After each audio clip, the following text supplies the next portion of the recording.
Well, Florida Governor Ron DeSantis is expected to announce his run for the US presidency this week. A favourite against Trump, the culture war warrior has found himself embroiled in a stoush with Disney that's threatening to upend his campaign before it even begins.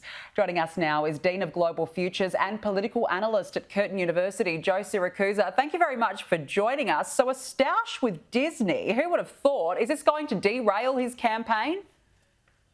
Good morning, Janika. Well, I'll tell you what, it takes a very brave politician to take on Mickey Mouse and Donald Duck.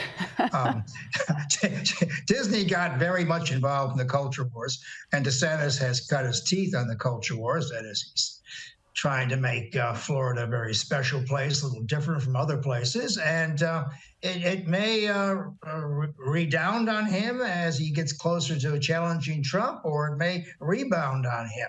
We know right now that Trump is leading him 49 to 21% in the Republican polls, but we also know that he can raise more money. He's got a better image in the general election. In fact, most pollsters think he can win a general election, whereas President Trump cannot. I mean, that remains to be seen. Now, when Trump was running for presidency, he was about 30 to 1. This guy's about 6 to 1. It's not exactly the Melbourne Cup field of 24, but he has a pretty good chance if he can knock off Trump in Iowa. The trouble is, how do you go after Trump? I mean, how do you embrace Trumpism without knocking Trump over on his head? You know, this is the problem.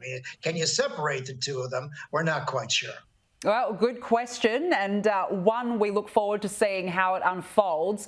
I want to ask you, Joe, about this decision by the US to allow allies to supply F-16 fighter jets to Kyiv, of course, in support of their fight against Russia. What impact do you think that this is going to have on the ongoing war?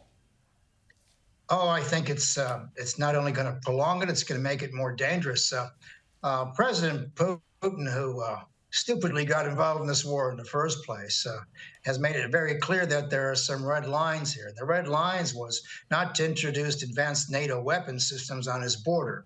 Danica, keep in mind that it's only 440 kilometers from the Ukrainian border to the Kremlin, and these particular fighters have a range of 860 kilometers. This is the red line that Putin's been talking about, and America has abided up to now. There's no doubt about it. President Biden yesterday did it was a dramatic U-turn, and he's not only permitting these people, he's really telling Putin he's going to bring these in. Now, his national security advisor, Jake Sullivan, said this is the position Ukraine after the war. That's ridiculous. They're trying to tip it right now. Now, I believe that President Putin is very seriously considering his options. One of them might be a tactical nuclear weapon. You know, tactical nuclear wars can be fought and they can be won. That's why they were designed from the 1950s. I think he will seriously consider this because the Biden decision has encroached on, the very survival of the Putin regime.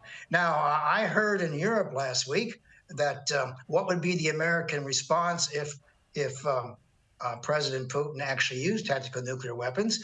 And the word I heard was that the Pentagon has informed the Kremlin through back channels that the United States would respond with a massive conventional attack on Crimea and the Russian Black Fleet, which would, of course, put us right at the doorstep of World War III. So this decision to introduce the F-16 at this last minute against all the red lines that have been pointed out for the last year and a half, I think is a very bad idea. And it's, the mood in Europe, of course, is to